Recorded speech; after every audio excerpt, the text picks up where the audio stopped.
Assalamualaikum warahmatullahi wabarakatuh. Perkenalkan, nama saya Juhaidia. Saya adalah mahasiswa PTGPAI dalam jabatan 2025, batch 2 di LPTK UIN Palangkaraya. Saya mengajar di SMA Negeri 1 Tewah, Kecamatan Tewah, Kabupaten Gunung Mas.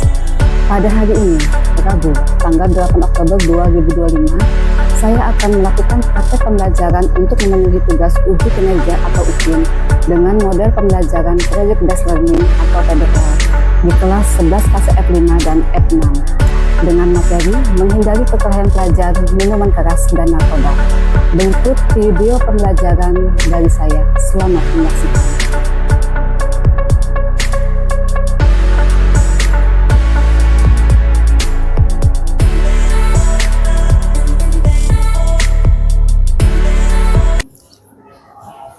Assalamualaikum warahmatullahi wabarakatuh. Waalaikumsalam warahmatullahi wabarakatuh. Selamat pagi anak-anak. Pagi, Bu. Bagaimana kabarnya hari ini? Baik. Alhamdulillah, Bu. Iya, alhamdulillah semuanya pada baik. Ada yang nggak turun hari ini? Ada. Ada Bu Bayu. Ada. Oke. Untuk memulai pelajaran, alangkah baiknya kita berdoa dulu. Oke, silakan Indra untuk maju ke depan untuk memimpin doa bersama-sama dengan temannya. Ya, Bu.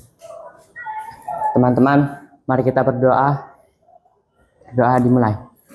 A'udzubillahi minasyaitonirrajim. Bismillahirrahmanirrahim.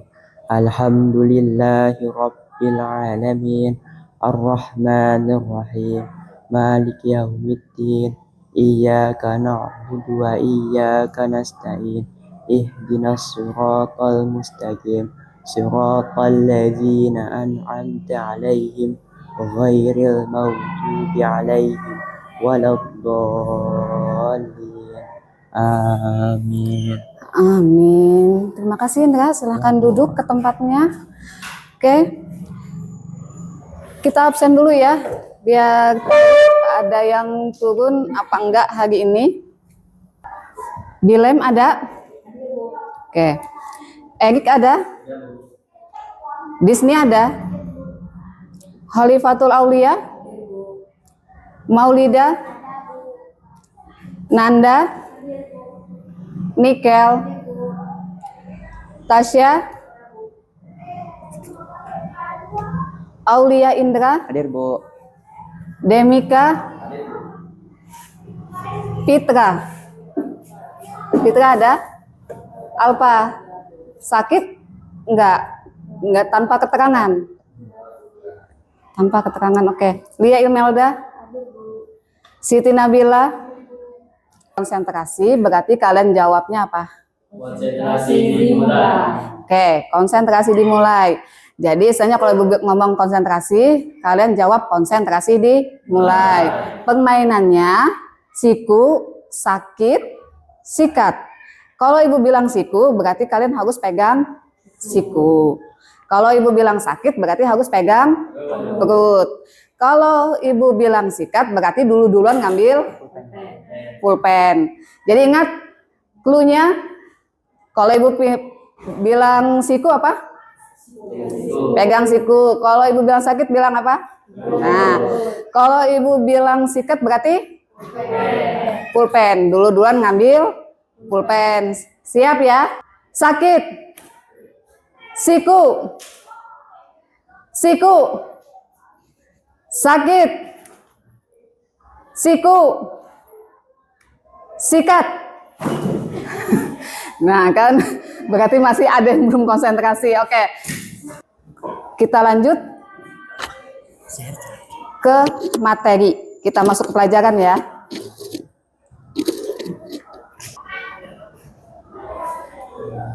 Sudah dilihat gambarnya seperti apa? Kita disuruh mencari pelajar yang dicari Islam.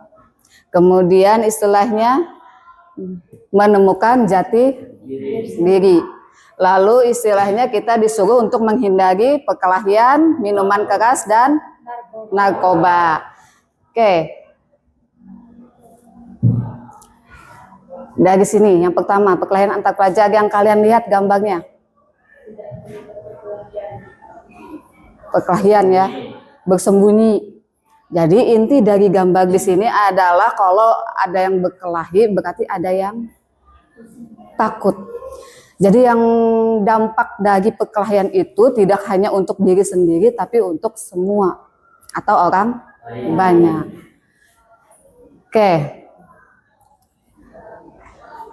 Pelajar yang dicari Islam. Yang pertama apa? Niat ikhlas. Niat ikhlas itu apa?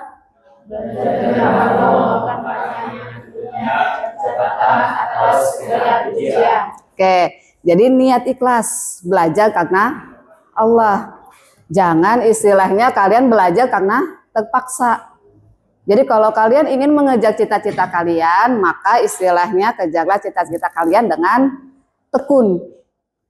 Punya cita-cita kan? Nah, jadi istilahnya belajar dengan tekun. Kemudian yang kedua, menuntut ilmu yang bermanfaat. Maksudnya di sini adalah fokus pada ilmu dan mendekatkan diri kepada Allah Subhanahu wa taala. Jadi istilahnya kita disuruh untuk menuntut ilmu yang bermanfaat. Semua ilmu yang dipelajari sekolah itu bermanfaat. Tidak ada yang tidak bermanfaat. Yang tidak bermanfaat itu kalau kalian mencari ilmunya yang aneh-aneh. Atau istilahnya kalian menyukai seseorang terus cari dukun atau apa. Nah, itu yang aneh-aneh, ilmu yang aneh. Oke, kemudian yang ketiga, menjaga adab. Menghormati guru dan sama pelajar. Nah, jadi istilahnya kalau ketemu guru berarti harus sopan, hormat, bukan hormat seperti ini ya. Sopan dalam artian kalau berpapasan atau apapun istilahnya nunduk, seperti pelajar yang tawadu, yang rendah diri. Kemudian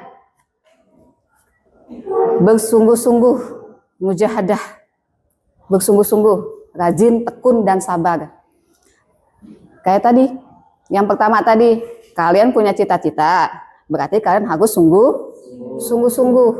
Karena apa? Kalau kalian tidak bersungguh-sungguh, maka kalian tidak akan bisa mendapatkan atau menggapai cita-cita sendiri. Kemudian, yang kelima, rendah hati, tawadu. Berarti apa rendah hati? Tidak sombong. Jangan merasa ranking 1, jangan merasa istilahnya paling pintar terus kalian sombong. Jangan. Jadi istilahnya walaupun kalian ranking 1, walaupun kalian pintar, harus rendah hati. Oke. Selanjutnya, definisi perkelahian dan tawuran pelajar. Perkelahian antar pelajar yaitu suatu bentuk tindakan kekerasan atau agresi yang dilakukan oleh suatu kelompok pelajar dengan kelompok pelajar yang lain yang berusaha untuk menyingkirkan pihak lawan.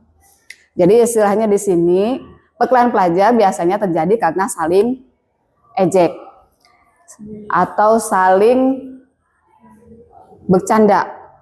Awalnya bercanda, ujung-ujungnya jadi perkelahian. Ini antar pelajar 2 atau sampai 10 orang. Beda dengan tawuran pelajar. Kalau tawuran pelajar adalah perkelahian yang melibatkan banyak pelajar atau perkelahian yang dilakukan oleh sekelompok orang yang mana perkelahian tersebut dilakukan oleh orang yang sedang berstatus sebagai pelajar. Jadi di sini istilahnya tawuran beda dengan perkelahian. Kalau perkelahian tadi hanya untuk beberapa orang. Tapi kalau tawuran istilahnya antara sekolah A dengan sekolah B. Hanya untuk mencari yang mana sekolah yang lebih kuat atau lebih baik. Jadi makalah terjadinya tawuran. Kemudian selanjutnya,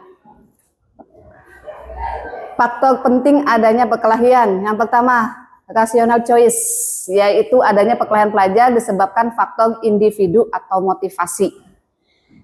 Individu atau motivasi. Ya ini tadi yang pertama tadi yang Ibu jelaskan. Bahwasanya kalau jangan terlalu merasa hebat, jangan terlalu merasa kuat. Nah, kemudian meremehkan orang lain.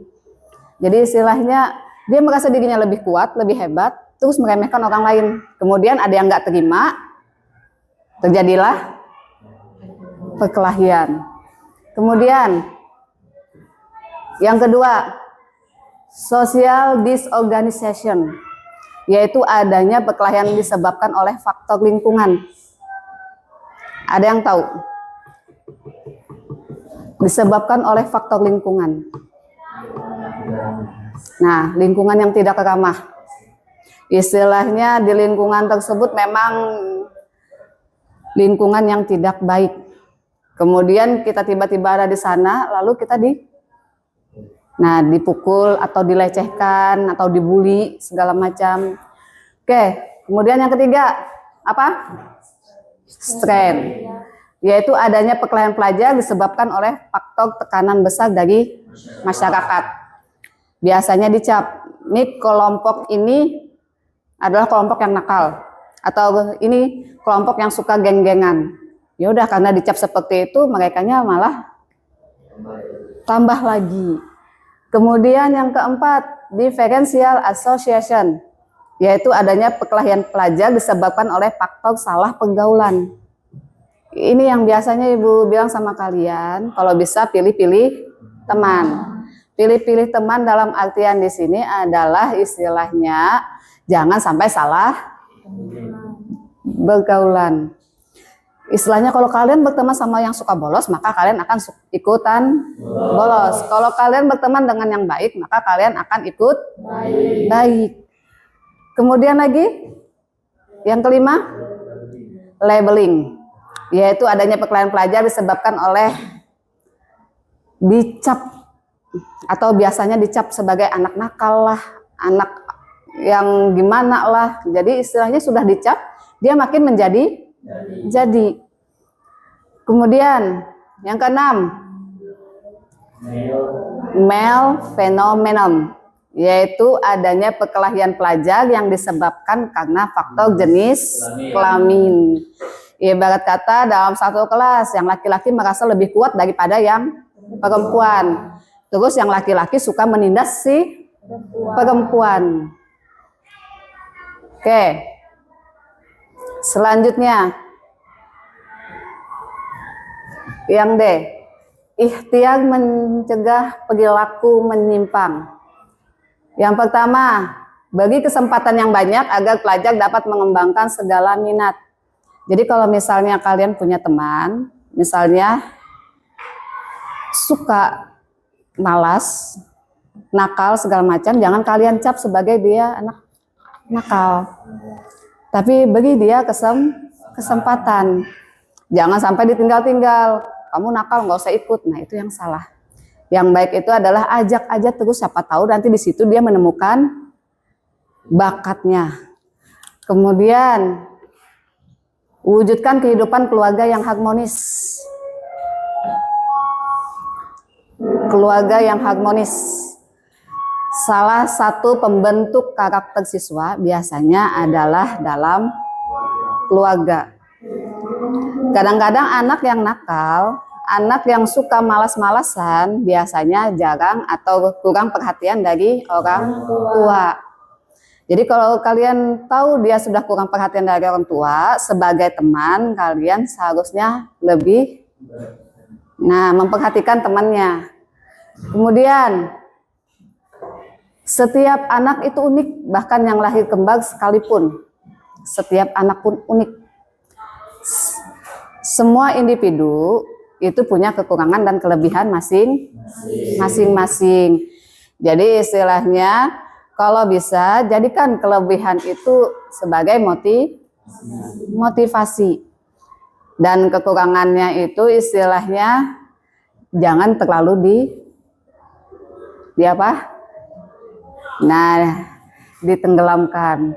Kemudian, di samping faktor keluarga, pengembangan pribadi yang optimal melalui pendidikan sekolah memiliki pengaruh yang besar. Kita sekolah sampai sore. Jadi istilahnya pada saat di sekolah, gimana caranya mengatasi rasa malas? Yaitu apa? Dengan cara apa? Mengatasi rasa malas?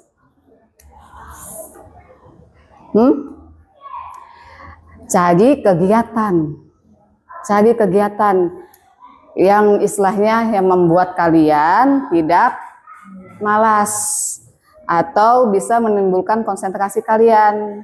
Dengan cara apa? Kalau misalnya lagi istirahat, jam istirahat, buka handphonenya, gunakan handphonenya untuk cari tugas-tugas.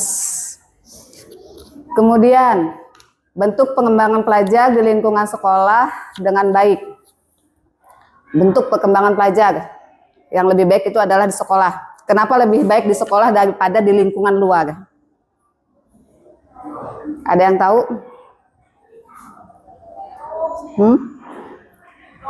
Karena apa?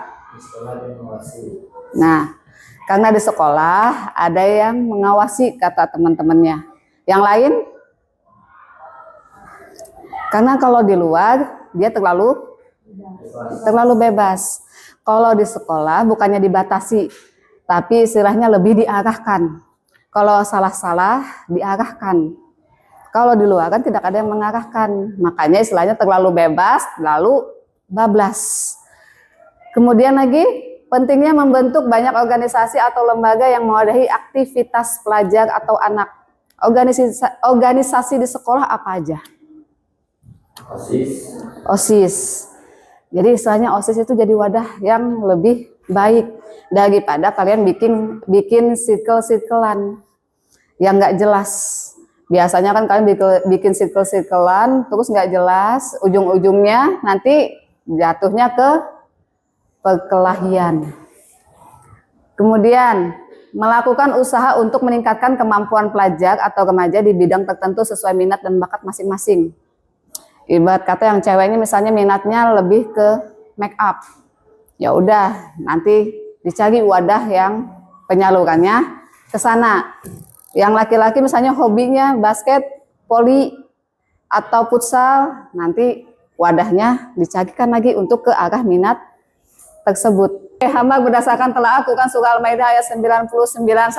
Ada yang ingin membacakannya? Saya, Bu. Oke, Erik silahkan maju ke depan. Ke samping. Nah, bisa melihat.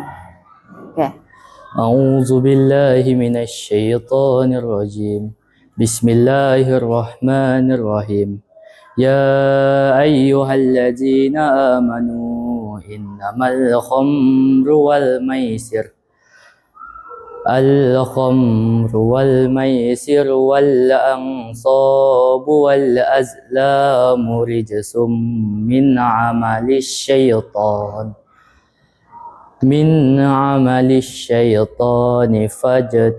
fajtanibuhu la'allakum taflihun. Innama yuridu syaitanu an yuqi'a bainakumul al-'adawata wal baghdha'a fil khamri wal maisiri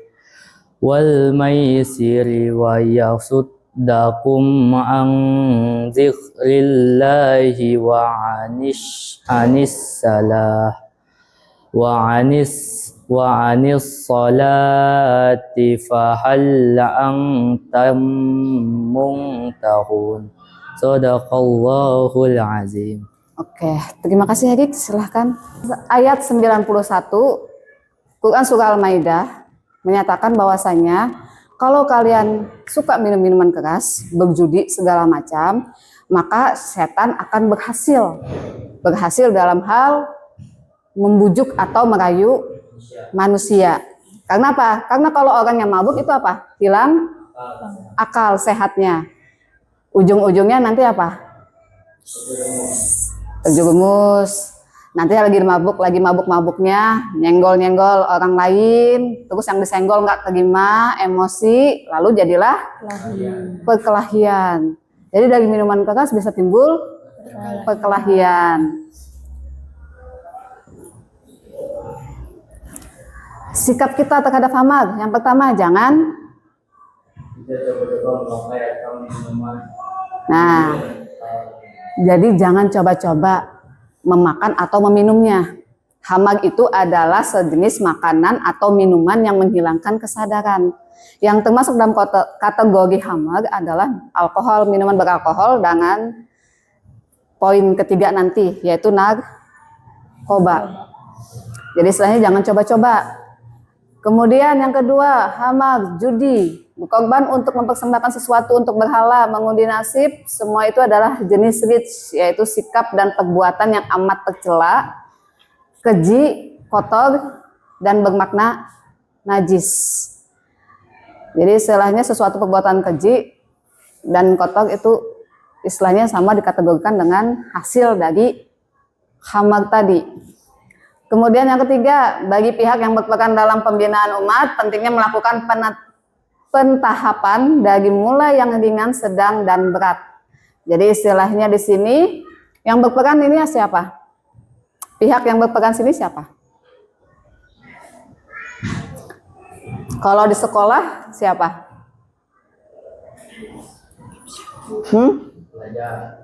Masa pelajar? Nah, kepala sekolah dan juga guru.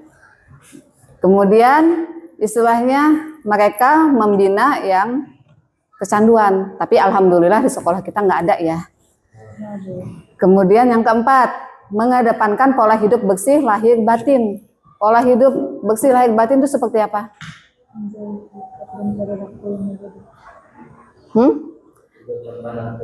Hidup tanpa narkoba. Nah, dan minuman keras. Oke, kita ke poin selanjutnya, poin 3. Judulnya? Narkoba. Dari gambar sini yang kalian dapatkan. Lagi depresi, stres. Dan kata-katanya jangan buat lembaran hitam hidupmu dengan narkoba. Jadi jangan, ibarat kata dari sini aja sudah ketahuan kan? Bahwasanya jangan coba-coba terhadap narkoba. Narkoba ditinjau dari segi Islam. Istilah narkoba dalam Al-Quran memang tidak ada penjelasan tentang narkoba. Tapi karena maknanya narkoba ini sama dengan khamar, yaitu dapat menghilangkan akal, kesadaran, dan segala macam, maka jatuhnya dalam bahasa Arab yaitu juga sama dengan minuman keras tadi, yaitu khamar. Maka istilahnya sama-sama haram. Kemudian narkoba ditinjau dari segi hukum Indonesia. Narkoba singkatan dari nagnya narkoba, konya psikotropika, dan baknya adalah bahan-bahan adiktif. Bahan-bahan adiktif misalnya contohnya tadi alkohol, rokok, kopi, dan sebagainya. Kemudian narkotika adalah zat atau obat yang berasal dari tanaman. Contohnya apa? Kalau narkotika, contoh tanamannya apa? Ganja. Nah, ganja. Kemudian psikotropika adalah zat atau obat baik alamiah maupun sintetis. Bukan narkotika yang berkhasiat psikoaktif melalui pengaruh selektif pada susunan saraf pusat yang menyebabkan perubahan khas pada aktivitas mental dan perilaku. Jadi istilahnya psikotropika ini adalah zat atau obat-obatan. Yang ibarat kata kalau dicontohkan misalnya sebenarnya psikotropika ini untuk obat-obat bagi pasien di rumah sakit. Ibarat kata kayak semacam obat bius, cuma disalahgunakan sama orang yang sehat, gitu loh. Kemudian zat adiktif adalah obat serta bahan-bahan aktif yang apabila dikonsumsi oleh organisme hidup maka dapat menyebabkan kerja biologi serta menimbulkan ketergantungan atau adiksi yang sulit dihentikan dan berefek ingin menggunakan secara terus-menerus. Tahun kemarin kita sudah ada penyuluhan kan tentang bahaya narkoba, ibarat kata minuman keras dan sebagainya. Kemudian yang keempat, masyarakat mengadakan gerakan anti narkoba. Nonton video dulu, Ibu harapkan kalian dicatat poin penting dari video tersebut, ya. Jadi siapkan catatan kalian, kemudian nanti dicatat poin penting apa saja yang terdapat dalam video. Sambil disimak ya. Ya, Bu. Hari ini kita masuk sekolah lagi. Enggak, Ya kenapa? ini juga bisa. Iya, nomornya juga nggak aktif. Kalau ini udah coba datangin rumahnya. Udah, tapi sepi kayak nggak ada orang. Emangnya udah kalian panggil? Udah, tapi nggak ada yang nyamuk.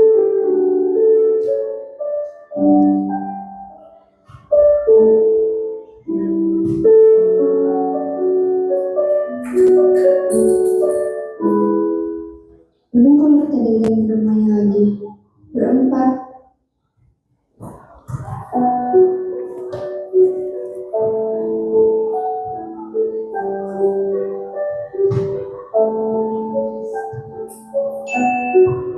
Ada yang kirim pesan nih.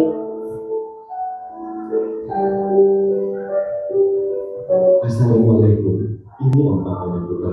Maaf sebelumnya Om baru sempat kasih kabar. Selama tidak masuk sekolah, Putra dirawat di rumah sakit. Hingga hari ini pun masih.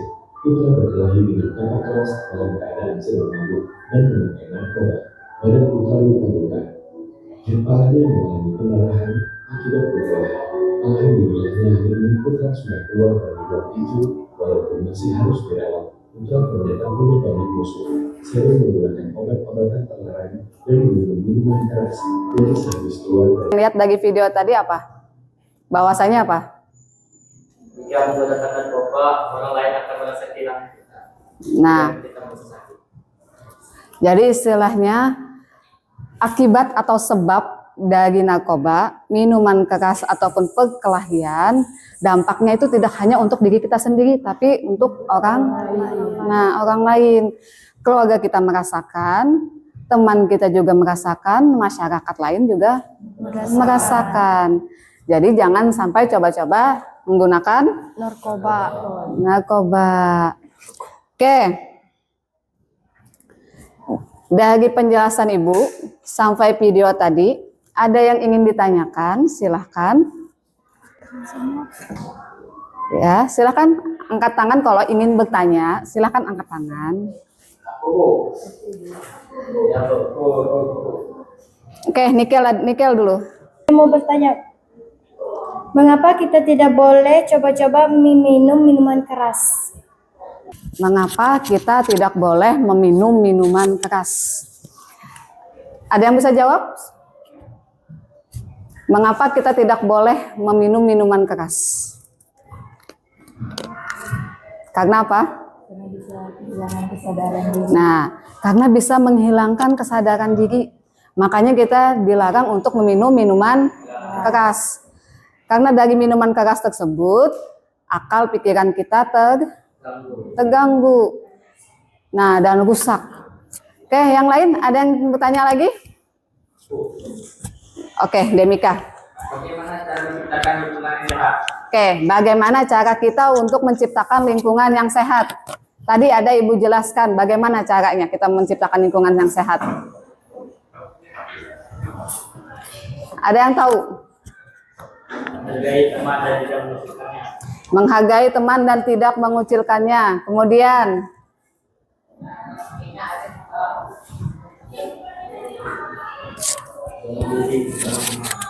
tidak menggunjing sesama teman. Jadi cara kita menciptakan lingkungan yang sehat yaitu istilahnya kita harus saling mendukung satu sama lain. Kemudian tidak mengucilkan teman yang lain.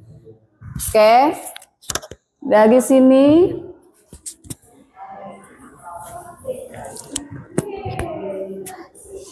istilahnya kita sebagai pelajar jangan sampai coba-coba untuk melakukan yang namanya perkelahian.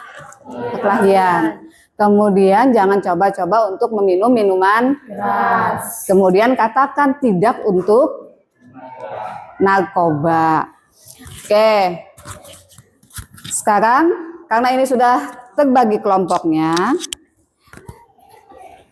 kita akan mengerjakan tugas ya. Ibu anggap istilahnya kelompok di sana berarti kelompok perkelahian pelajar. Di sini tentang minuman keras dan terakhir tentang narkoba. Oke.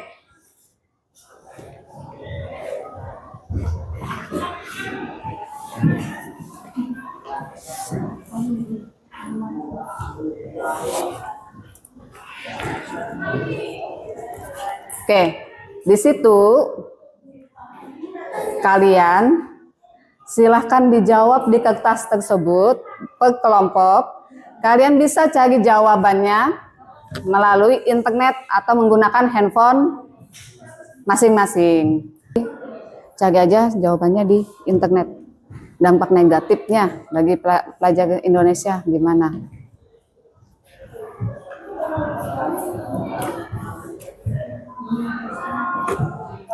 Yang ini materinya, kemudian ini pertanyaannya dijawab di bawah. Ya, yang kalau nomor poin 2 kalian bisa cari di internet. Yang pertama juga bisa dicari di internet.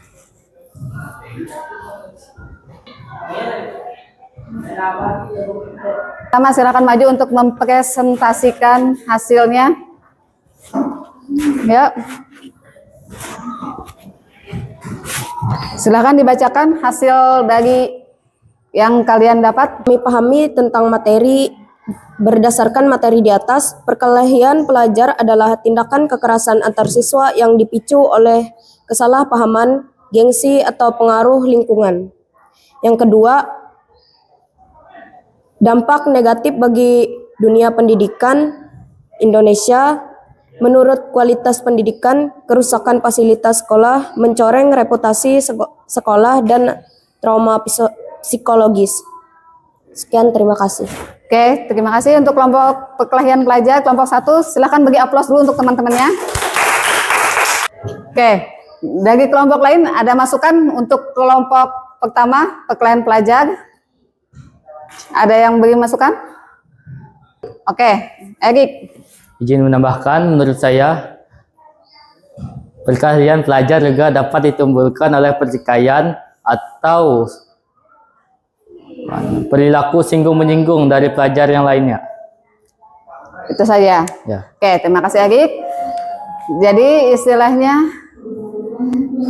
terima kasih dulu untuk kelompok 1 perkelahian pelajar. Silahkan kembali ke tempat duduknya. Kita kasih aplaus dulu untuk kelompok 1.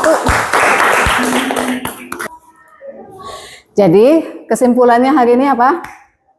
Jangan sampai kita memicu untuk berkelahi. Dan menggunakan narkotika dan narkoba. Jadi istilahnya jangan sampai dari bercanda kita memicu perkelahian.